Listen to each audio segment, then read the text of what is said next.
Since April of last year, nearly 1,000 people have fallen ill by the Ebola virus spreading in the Democratic Republic of Congo. The outbreak, now the second largest ever recorded, shows no signs of slowing down. Fueled by the toxic environment of violence and mistrust, today we'll take a closer look at the Ebola epidemic in the DRC, and we'll discuss whether political and economic instability may be enabling this outbreak when more than hundreds of people have died. Welcome to Our Voices. I'm Auriane Itangishaka. And I am Hadiza Kyari. And I'm Hayde Adams-FitzPatrick, and joining us today is Lindord Moudou. She's our health reporter for Voice of America's Africa 54 daily TV news broadcast. She's also the host of VOA's Health Chat radio program. And Linord will be sitting in for Auriane Itangishaka today. Linord, thank you so much for being here. It's great to have you. It's great to be here with you ladies to talk about this health crisis in one of Africa's largest country, the DRC. Yeah. Efforts to curb the DRC's worst Ebola outbreak are hitting a roadblock. Medical charity Médecins Sans Frontières recently blamed the role of the security forces and their toxic relations with the local communities that challenges the response. This is the 10th Ebola outbreak in the DRC's history and the second largest ever recorded worldwide. The spiraling number of Ebola cases in the Democratic Republic of Congo has now climbed to more than 900 since the outbreak began in the North Kivu area in August. Doctors Without Borders, whose health workers just returned from the region, say the Ebola response in the Central African country is failing to contain the outbreak. More than 40% of the deaths are right now happening in the community. That means that we have not reached them and they have not sought our care. 35% of the newly infected people are not known to a chain of transmission, meaning we don't know how they got it.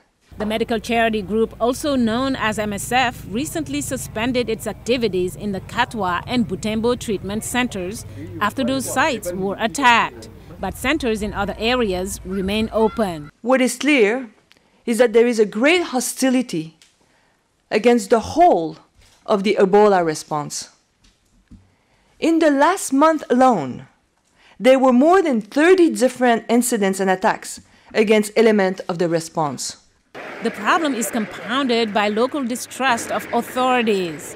Dr. Anthony Fauci with the U.S. National Institutes of Health says more must be done to win the community's trust. They've had a very difficult history in the Democratic Republic of the Congo.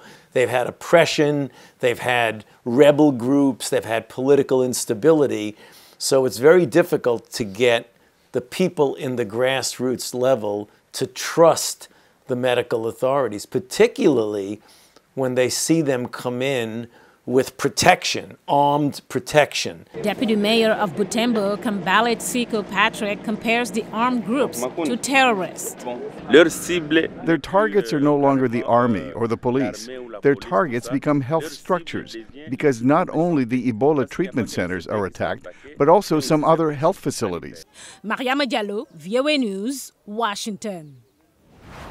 Just a reminder there again that the continent is grappling with so many infectious diseases in so many places. And Linord, of course, you have been covering these issues for such a long time, Ebola in particular. Can you give us the lay of the land here? Where have we seen Ebola over the years? So Ebola was first recorded in 1976 in Sudan, southern Sudan, which is now the country of South Sudan. And over the years, we've seen the outbreak in different countries such as Uganda, the DRC, right. Even Ivory Coast. One case was in Ivory Coast. South Africa in 1996. And we've also seen cases beyond Africa. And we've seen cases in the United States even. These were cases that were related to animal infections. We also seen cases in Russia, and that was through infection from the animals to the researchers in laboratories. So Ebola infections have been witnessed over the years, not only in Africa, but also in Europe and America. And of course, as we all remember, the case in West Africa, which involved 10 countries from 2013 to 2016. Right. Now, Linord, correct me if I'm wrong, but I'm under the assumption that the Sudanese people do not consume bushmeat, which I believe is one of the entry point for the Ebola virus into humans? Well, it's not necessarily that bushmeat causes Ebola. It's just that Ebola is transmitted when people come in contact with infected animal, right? And any infected animal will transmit Ebola to a human. And then you have the human-to-human infection. And the human-to-human infection is caused very often, the cases that we've seen, with the Zaire strain, because you have to keep in mind that Ebola has 5 different strains. What happened in Sudan was from a Sudan strain, and the first case was identified, but they do not really know where the patient was contaminated. Yeah, I mean, I think that, as you said, the Ebola has moved in different places, actually in the Congo particularly. It used to be in the west,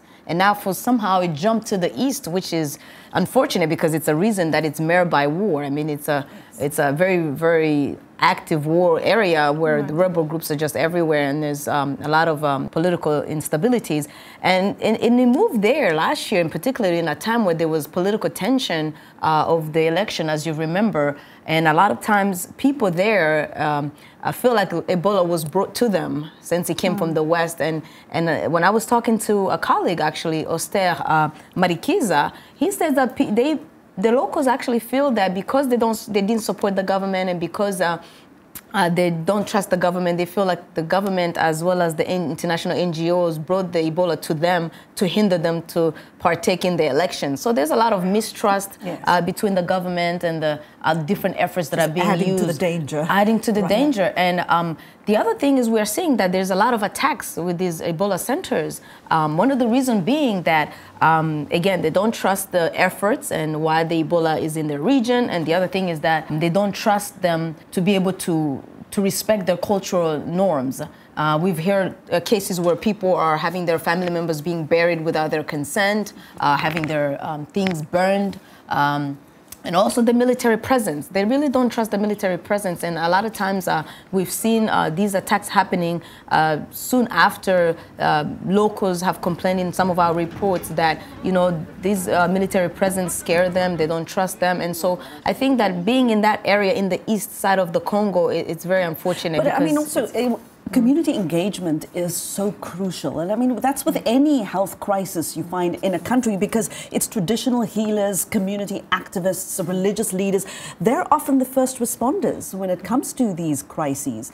And, they are able to communicate with local communities about health risks, about any health issue in a way that nobody else really can. Well, one country that got it right was Nigeria. So in Nigeria, it occurred in a setting that had all the elements that could have allowed it to turn into a much bigger epidemic. But I do remember clearly in 2014 when it happened in Lagos, which is a state that has approximately 21 million residents. If you combine that, it's probably about three countries combined population. But what happened was that the state government was able to act quickly to contain it. We have to acknowledge one doctor that risked her life to be able to contain the Ebola, and that is Dr. Stella Ameyo Adedavu. She put her life pretty much on the line to ensure that Ebola was contained, and she's definitely my hero. I think the Nigerian experience is also an example of the importance of health system, because one of the challenges with the Ebola outbreak has been the fact that very often where outbreaks are being witnessed, they are happening in communities, rural communities, in countries where health systems are very, very difficult to maneuver. When you look at Liberia, Sierra Leone, and Guinea, the health system is not very advanced. So that was one of the reasons, many other reasons, of course, but it speaks to how important it is to invest in health systems. Yeah, I mean, I also believe that there's also a power struggle in terms of the the efforts to contain Ebola. I mean, we've seen Dr. Tedros of WHO last year saying that he had suggested to the UN to bring more military presence in the areas of Kivu. But we also see Médecins Sans Frontières saying that's exactly what they do not want, because they have been falling away from the community engagement that they needed to be able to reach the community. So, I mean, we don't know which strategy is correct in terms of containing the disease, but we also see there's a power struggle. And this is oftentimes where African governments don't have a lot of voice in terms of how to deal with this situation, because it's on an international level, and how to, because of the resources that, is very scarce. Right, but who does have a lot of voice? The media. I mean, the media has the power to really influence people's perceptions. And I looked at how Ebola has been covered, how it was covered in 2014 when we had the first outbreak. I mean, there wasn't a lot of coverage internationally about Ebola until a Texan died and it came close to home and it came to the West. It was no longer just some, infectious disease killing Africans, but then it was starting to come to the West, and suddenly there was this flurry of reporting about it. I don't know which came first, the outcry in the media, or the outcry in the international community, but those two then, happened at the same time. And I must say, there was a bit of that attitude in South Africa as well. This Ebola felt very far away, like it was a West Africa problem. People not realizing that this disease was just a plane ride or a bus ride away, because immigrants come in and out of the country, health workers, business. And I think people were just not realizing and thinking that, this is never going to be any clear and present danger. But Linord, a question for you. I mean, again, I don't know what you're seeing, but I get the sense there isn't that global urgency this time around with Ebola again. What are you seeing and what are you hearing? And do you think there is an urgency on the continent at least? I think on the continent, yes. People are very much aware that the disease is still ongoing in the DRC. And I've seen some coverage with this regards. However, I have to say that very often, it's not just about Ebola. Very often when there is an outbreak, there is a problem related to the continent, the media will cover it according to their interest, how close it is to home. Exactly. If it's closer to home, then yes. And I also think when it comes to health issues, the way the medical community reacts, the international medical community reacts, also impacts the way the media covers any given outbreak or crisis. So we right now, yes, the outbreak is really, we see numbers increasing, right? However, internationally, we don't see very much media coverage. But as you mentioned with the American patient and patient like Ashoka Mupo, when this happened in West Africa, that the media was very much into it because Ebola went beyond the boundaries of Africa. Well, that's why it became global. Yes. And there's also, there's definitely a chance that it can cross over to countries like Rwanda and Uganda, because the Beni and the Butembo region, the WHO said that it could actually declare a state of emergency soon. Absolutely. If it doesn't get contained. Another question for you, Linord. So I noticed that the virus is not spreading as rapidly outside of the DRC as it did in West Africa. Why do you think that is? I think one of the key points to answer your question is the fact that the DRC has experience in addressing Ebola. We've seen it in the past. This is their 10th outbreak, so they have the experience in containing. However, this time around, it's more than we've seen in the past in the country. But there is also the fact that there are new tools available to address this outbreak, and we'll talk more about new tools later on the program.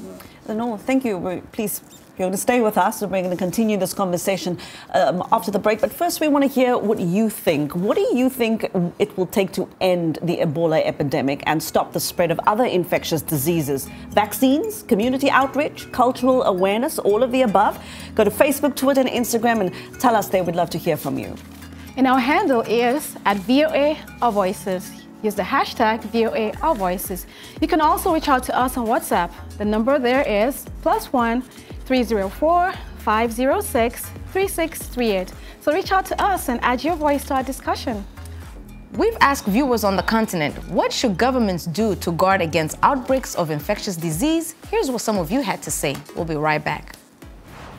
There's need to have a holistic approach where each and every department, public, private sector, donor community come together in order to channel the funds to promote awareness in the general communities about causes of infectious diseases, as well as train people that whenever a symptom actually happens, we are able to curb it timeously before it becomes an epidemic. Like Voice of America on Facebook.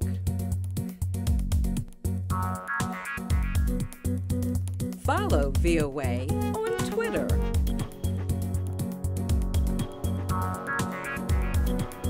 Join VOA on our YouTube channel. Like, follow, join VOA. Welcome back to Our Voices. Well, the ongoing Ebola outbreak in the Democratic Republic of Congo has proven challenging to contain as the number of victims continues to grow. However, medical experts say the use of new tools in prevention and treatment has been critical in addressing the outbreak. It is the 10th Ebola outbreak in the Democratic Republic of Congo, and it's the worst to date. First declared last August, the hemorrhagic fever has killed more than 500 people so far and infected over 300 others. Symptoms of Ebola include severe headache, muscle and abdominal pain, diarrhea, vomiting. The Ebola virus, which also causes severe bleeding and organ failure, kills at least 50% of patients. Dr. Matshidiso Moeti is the World Health Organization's Regional Director for Africa. What's worked is public health measures such as training health workers on infection prevention and control in the health centers, closer engagement with communities, particularly women's and religious groups, and other public health measures such as case investigation, contact tracing, and we now have the use of innovative tools like the investigational vaccine and new drugs. The Ebola virus can be transmitted to humans from wild animals. The current outbreak in eastern DRC is the second largest in history after an Ebola epidemic in West Africa killed more than 11,000 people. The West African epidemic marked a turning point in Ebola response. Researchers conducted trials for a new vaccine known as RVSV-ZIBOV made by Merck, which proved to be safe and effective against the Zaire strain of Ebola virus. The vaccine is now being used in the DRC. The point of the research is the only time you can really do it is in the midst of an outbreak, because that's the time when you have human cases. So if we don't use these opportunities to learn what are the most effective vaccines and drugs, then we'll never actually know more. Until recently, doctors have managed the symptoms of Ebola with fluids and electrolytes, oxygen, blood pressure medication, blood transfusions, and treatment for other infections. However, in another breakthrough in the Ebola response in the DRC, 4 new therapeutic drugs are being utilized for the first time. The World Health Organization says more than 250 people have been cured and 80,000 protected through vaccination during this latest Ebola in the DRC. Well, Ebola diagnosis has also improved. Thanks to a small machine called the GenExpert, simpler tests are now being performed rapidly and close to transmission zones. The new test was developed towards the end of the West African epidemic. There is also the fact that recently the Ministry of Health said that they will allow pregnant women to receive the vaccine. So that was another news that was making headlines, because prior to that, they were very concerned about the safety of the vaccine for pregnant women. So WHO has backed this decision, and now pregnant women and lactating mothers can use the vaccine, because in the current outbreak, 37% of people that are infected with Ebola are women of childbearing age. Right. I think what's really important, and I think you mentioned that earlier, is the fact that countries need to invest, in healthcare. And one country that definitely did that is Guinea-Bissau. Their preparedness helped them deal, with Ebola. They use what we call the Bioquell Q10 hydrogen peroxide vapor, HPV, which is, by the way, different from the virus. It is some sort of equipment, that decontamination system that helps determining if the virus exists within 5 hours. So kudos to them. Yeah, and I think, as you've mentioned, the women who are going to be getting the vaccines, as a person who covers that area, I hope they will be receptive, because, we've known that many times they aren't receptive of vaccines. I remember actually the case of in Kenya, when the Catholic Church had a bit of a controversy together with the WHO, when the controversy was that some women were vaccinated with an agent that was causing infertility, and that was the tetanus vaccine at that time. and there was an agent called BHCG in the vaccine that caused a lot of controversy. Yes. And so a lot of times that area tends to have a pushback with vaccines. Right, you're absolutely right. As a matter of fact, some parts of some countries like Nigeria, Afghanistan, and Pakistan have also been suspicious of the polio vaccine. To them, you know, they believe that this, they believe it to be really harmful, so they're resistant. Yeah. I think when it comes to vaccine suspicions, we've seen it not just in Africa, right? We are in the United States. We see it here with the anti-vax movement that believe that the MMR vaccine causes autism, when experts are really adamant about the fact that vaccines are safe and people can get their children vaccinated. One could be suspicious with the examples that you gave. However, medical experts say vaccines are the way to go to prevent epidemics, to prevent diseases like polio, like measles, and the benefits of vaccine outweigh the risk. You know, but it's also about political will. And we've had this discussion before, you know.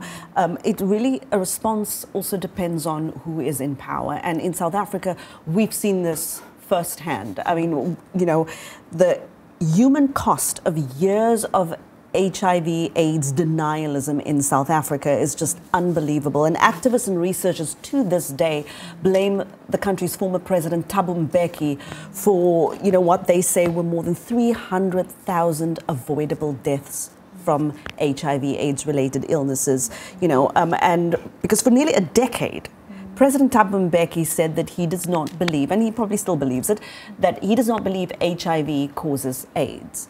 And, you know, that of course influences, that kind of thinking influences policy. I remember working as a reporter when he was the president, and just in the office environment, looking at your emails, a number of young people, I do not want to sound flip about it, but it felt like young people were dropping like flies.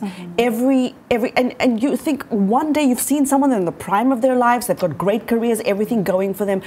The next day they're gone. And so that was really just for us as a nation a lot to deal with. You know, it wasn't until Thabo Mbeki was removed that the country could actually start tending to this. And South Africa today has the largest HIV antiretroviral program in the world. But think of how that denialism wiped out an entire generation of economically active young people who were in their prime. It's been a long road with HIV/AIDS. So many people lost their lives over the years, and as you know, Africa is one of the most affected regions with HIV/AIDS. But a lot has been accomplished. I think that there is optimism when it comes to HIV/AIDS. Right now, more people have access to treatment. Pregnant women, mother-to-child transmission has been lowered. So there is hope. There is some hope, and one of the reasons to have hope is the recent news breakout. That was fantastic. Yes, the treatment of the patient that was cured from HIV 12 years after the first case was witnessed. So this patient is in London. He doesn't want to be identified. He was suffering from cancer, and after bone marrow transplant, he is now said to be HIV-free. So time will tell how far we go with this new procedure in terms of treatment and how many people will be able to have access to it. Right. That is definitely great news. Speaking of potential cures, after the break, we introduce you to some women who are touching lives in the midst of the deadly Ebola outbreak in the Democratic Republic of Congo. We'll be back in a moment.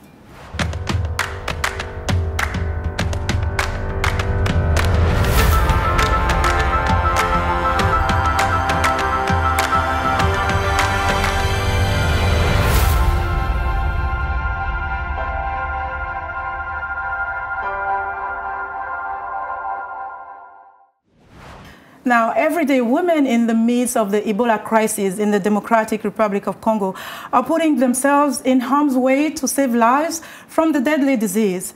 We highlight their contributions in our segment, Women to Watch.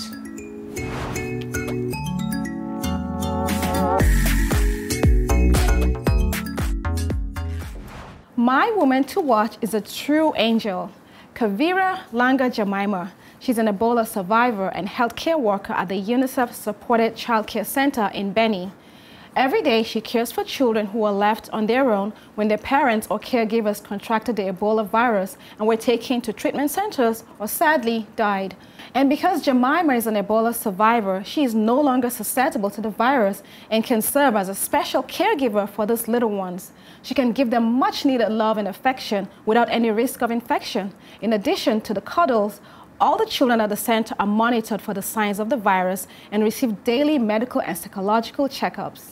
When it comes to fighting Ebola, few are better equipped than USAID's Dr. Linda Meta-Mobula. After helping save lives during the 2014 West Africa outbreak, she's now in the Democratic Republic of Congo, working to stop the deadly disease there. Mobula is a member of USAID's Disaster Assistance Response Team. They're an elite group of technical experts working to end Ebola. For Mobula, the fight is personal. She's from the DRC, and this outbreak is happening in her home country to her people. Mobula's grandparents are from Equateur province, not far from where Ebola first broke out in 1976. Who do you think deserves a shout out? Use the hashtag VOA Our Voices and tell us, who do you think is a woman to watch in the fight to end Ebola epidemic and the spread of other infectious diseases in Africa? Be sure to watch Our Voices on the VOA website, where you can find the world's top news stories. And we'll leave you with a quote from Dr. Malongo Miatudula, a former World Bank public health specialist who was among the pioneers in the discovery of the Ebola virus in the DRC in 1976.